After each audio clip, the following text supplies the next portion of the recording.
From Stockholm, Sweden, I'm presenting myself, Peter Kajlinger, your host, featuring guests from around the world in interesting conversations and stories.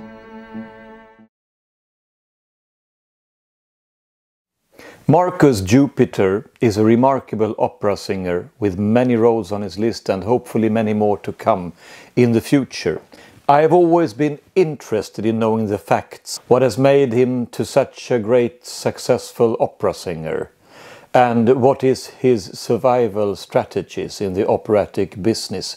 For those not yet acquainted with Jupiter's work, I can mention that he has created many roles on the operatic scenes in Scandinavia and throughout Europe, such as Rigoletto, Alberich and Barak, just to mention a few. Hi, Marcus. How are you? Hi, Peter. I'm fine. It's great to have you here. Great to be here. Yeah. So what's up? You're now in a production of Janis Kikki, someone told me. Well, I will be in the production of Janis Kikki. We're starting rehearsals in the end of May, beginning of June. And it's my first Janis Kikki production. And it will be, I hope, very much fun. Yeah.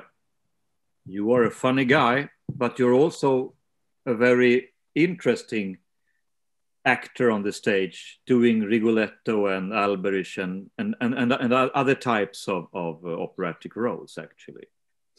Yes, well, I thank you very much. But I have done quite a lot of psychotic villains during my career, and not as much as comedy, sort of, well, what then that is. But then again, you have done a lot more funny guys than I have, so it's a kind of new adventure for me to get into that.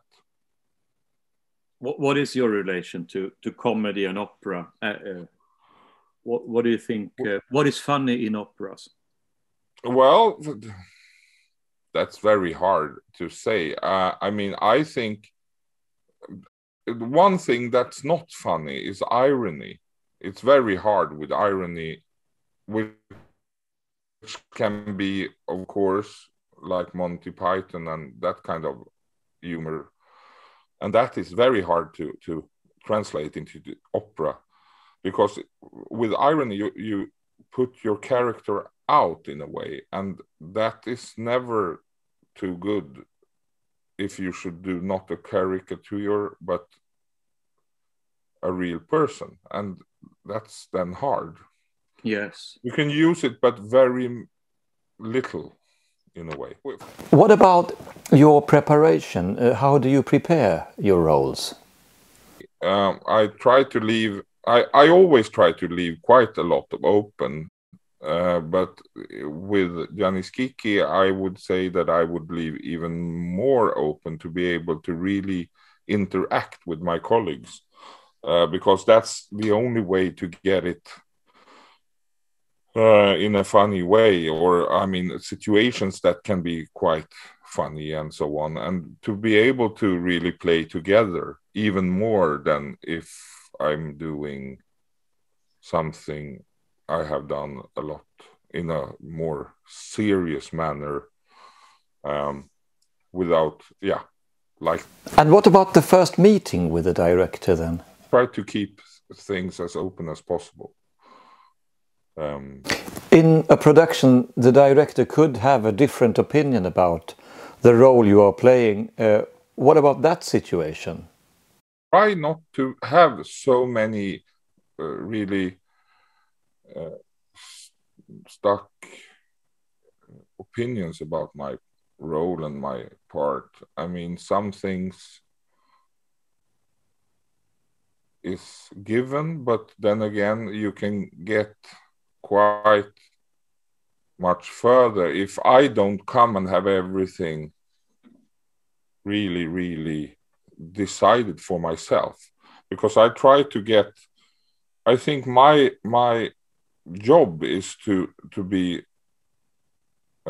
someone who puts the thoughts and wills of the director and the conductor together. And I should be able to try to get their view into myself in a way, and in that way to be able to present it for an audience. And if I have a lot of things which I've already decided for myself, it's a hindrance in a way to get past that. So I try not to have too much decided for myself and too many views about the character and so on. But then again, if you meet a director who is not so into the personal regie and staging, then you can be quite in trouble, because then you don't have anything to come with yourself and so on. But thankfully, I have not met so many of those kind of directors and so on. I didn't mention that you've directed yourself Das Rheingold in 2013, I think. And it was a huge success and a great production here in Sweden. Did that change your view on your work as an opera singer? Oh, yeah, well, on opera, not so much, I would say. But what I've been thinking about is that the opera singers themselves, they should only see the production from their own part, which they do, and then the director should have the whole look for everything. And then I really discovered that singers, there are not as big bricks in the whole machinery as they think. That's one of my big discoveries during that. That, and also that because I'm quite proud of that production. I think it was quite good in some ways, and in other ways it was not so good. But one thing I really liked about it was that we succeeded in getting the detailed play together quite far and quite good. And the singers themselves were quite astonished that we led so much time on the details in small things. And that is one thing I really think that more directors should really try to work with, because that's, I feel, one of the most important ways to get something going and get something very good. Mm-hmm. Well, it's the text and the music together, opera as drama. Well, all interesting art comes from Germany. Let's face it, that's where it happens. And there you can go and see, for instance, a Lohengrin, 100 kilometers in a radius, you can see maybe 7 or 8 different productions when it's not a pandemic year. And that has then made, to be able to be seen, the director should do more and more strange or things that really do not have so much to do with the piece, but just to be able to be seen. And that's not so good, of course, I think. And then there's another thing, and they make quite a hard form of the production, how it should be and how it should look and so on. But then they leave the playing of it quite a lot, because they maybe don't know how to direct in that way, because they come from film or from some other stuff. That's my own experience. I've seen directors who they do a quite hard or fest laid form, and then they do not bother with the acting. So to that the singers, they can fix that themselves, and then you can't get as far as you would have if you would really been interested in the person instruction, so to say. Since you have sung for decades now, how has the operatic business changed? Faster and faster, and they want to have one-hit wonders much more, as the popular music industry works. And then you will not be able to get the singers who maybe for a soprano should sing Jugendlich Helden sopranos, and they are 32 years old, and they should maybe sing Mimi and Elisabeth in Tannhäuser maximum. But then 3 years later, they start to sing Brynhilde and Isolde and so on. And then by 43, they are totally finished. And then no one cares about them. And then all the management says, well, there aren't any really good singers anymore.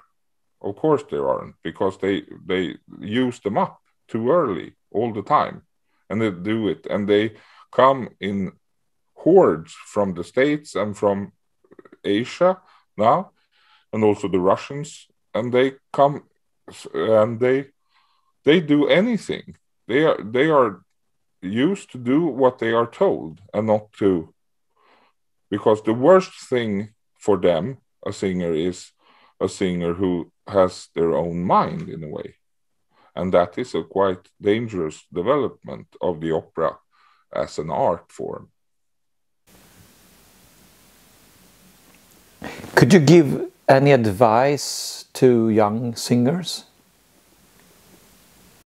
To know what you should sing and not to sing, and to be able to take it not as fast as everyone around you want to, but so you really will be able to sing until you're 65 at least. And you will be able to do that if you do it a little slower, not as much slower, but a little slower, and do it step by step. And then you can sing, because I think when you get into the really, really heavy stuff, for our kind of work is Wotan and sax maybe in Meistersinger and that kind of roles, then you have maybe 10 years, and then you will get tired of singing, because the problem is, when you start to sing that kind of roles, you will not be offered any other parts. So the guys that sing Wotan, they sing Wotan, and then someday they sing Hans Sachs, and then they sing Wotan again. And after 10 years of that, you will be tired. But then it's much better if you're 62 and tired, or rather than you are 42 because you started Wotan when you were 32. So my advice would be that you should know when to say no and when you say yes. And no one will thank you for singing the wrong part too early. Let's go back 100 years from now, let's say 1920. What kind of impact did opera have on the society at that time compared to nowadays? Very much, because then they were pop stars. Caruso and Gigli as well, and Rosa Poncel, when she made her Met debut, it was like a sensation and so on. And of course they were like pop stars are today. But also then again, they were stuck in the same place for much longer time, 2, 3, 4 months, and then they took the boat from the Metropolitan and to the European stages, and then they were a month in London, and then a month in Paris, and 2 months then in Italy, and so on. So the audiences really could hear the singers a lot more, and also they were quite proud of their own singers in their own houses. I mean, for instance, here in Stockholm, you had one year in 1906, the Swedish tenor Arvid Ödman, he left for Copenhagen, and then came the Danish Wilhelm Herold came to Sweden and sang a couple of guestings, and then he went back. So then they didn't have any like first tenor. So then they found this Ukrainian guy called Modest Menzinski, who came and then became the first Siegfried in Stockholm and so on. But then he never left. He was then in Stockholm for the rest of his life, and he had some students and so on. But it was a much slower pace of everything then, of course. But they were pop stars, really. We are going to see and listen to you singing Alberich. This is one of your favorite roles. Well, I think it's this clip from my first Alberich. I've done it now 7 times, except for the one that I also directed, where I did not sing, thank God. But then I think this is from the absolutely wonderful director's production, the Stefan Herheim, the Norwegian wonderful extra super plus director. He's a really one of a kind. And it's from Riga in 2006, and where Alberich was a Hitlerish type of guy. So I was then, by Wotan and Loge, stuck to a crashed swastika, which was quite interesting, in my underpants, strapped onto this as a prisoner then. And then it all developed, as you might see in this video clip.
Thank you, Marcus. It was such a pleasure to have you here.